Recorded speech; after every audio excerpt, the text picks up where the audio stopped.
जय गुरुदेव। मेरे इस चैनल ज्ञान ध्यान कल्याण में आप सभी दर्शकों का हार्दिक स्वागत है। आप पर और आपके पूरे परिवार पर आपके ईश्वर और गुरु की असीम कृपा बनी रहे। आज के इस वीडियो में मैं मोहिनी एकादशी की व्रत कथा लेकर आई हूँ।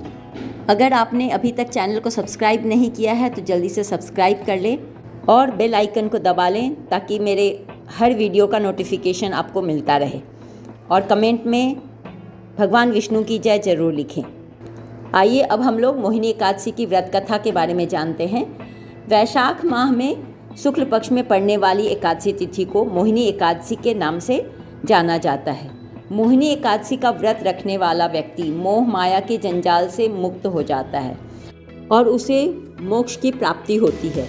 माना जाता है कि इस एकादशी का व्रत करने वालों के कई जन्मों के पाप भी नष्ट हो जाते हैं।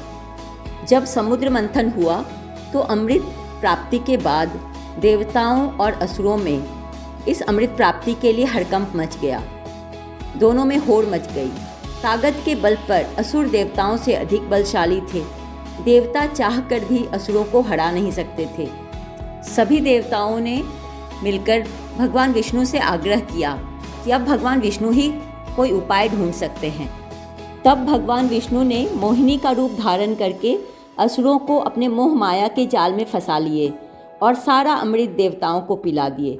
इससे सभी देवताओं ने अमृतत्व प्राप्त कर लिया। यही वजह है कि इस एकादशी को मोहिनी एकादशी के नाम से जाना जाता है। इसे मोहिनी एकादशी कहा जाता है। अब हम लोग मोहिनी एकादशी की व्रत कथा के बारे में जानते हैं। ये कथा कुछ इस प्रकार से है कि भद्रावती नगर सरस्वती नदी के किनारे बसा हुआ था, जिस पर चंद्रवंशी राजा द्युतिमान राज्य करते थे। उस राज्य में कई विष्णु भक्त रहते थे, लेकिन उनमें धनपाल नाम का एक वैश्य भगवान विष्णु का परम भक्त था। वह परोपकार के कई कार्य करता था और लोगों की मदद किया करता था। उसने नगर में लोगों की सेवा के लिए पानी का प्रबंध किया था। राहगीरों के लिए कई पेड़ लगाए थे। उनके 5 पुत्र थे, जिनका नाम था सुमना, सद्बुद्धि, मेधावी, सुकृति और धृष्ट बुद्धि। इनमें से धृष्ट बुद्धि पापी, अनाचारी और अधर्मी था। वह पाप कर्मों में लगा रहता था। धनपाल उससे बहुत परेशान था और एक दिन तंग आकर धनपाल ने धृष्ट बुद्धि को घर से निकाल दिया। बेघर और निर्धन होने पर उसके दोस्तों ने भी उसका साथ छोड़ दिया। उसके पास कुछ भी खाने पीने को नहीं था, तो वह चोरी करके अपना गुजारा करने लगा। एक बार उसे राजा ने पकड़ लिया, लेकिन धर्मात्मा पिता की संतान होने के कारण छोड़ दिया गया। दूसरी बार पकड़ा गया तो राजा ने उसे जेल में डाल दिया। तीसरी बार चोरी करते हुए पकड़ा गया तो उसे नगर से बाहर कर दिया गया। एक दिन वह भूख प्यास से परेशान होकर इधर उधर घूम रहा था। तभी उसे कौंडिन्य ऋषि के आश्रम दिखा और वह वहाँ चला गया।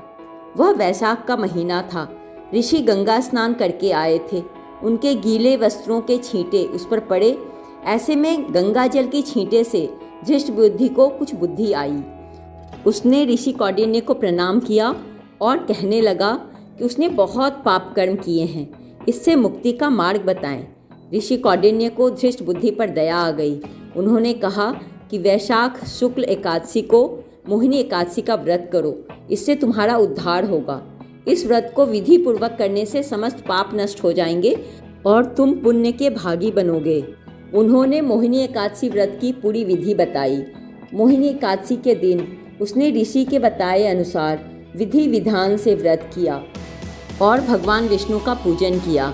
व्रत के पुण्य प्रभाव से वह पाप रहित हो गया और जीवन के अंत में वह गरुड़ पर सवार होकर विष्णु धाम को चला गया। तो यह थी मोहिनी एकादशी की व्रत कथा। मान्यता है कि एकादशी के दिन एकादशी का व्रत अगर नहीं रख पाते हैं तो व्रत कथा को सुनने मात्र से एकादशी व्रत का फल प्राप्त होता है। कथा पसंद आई हो तो लाइक करें और शेयर करें। धन्यवाद।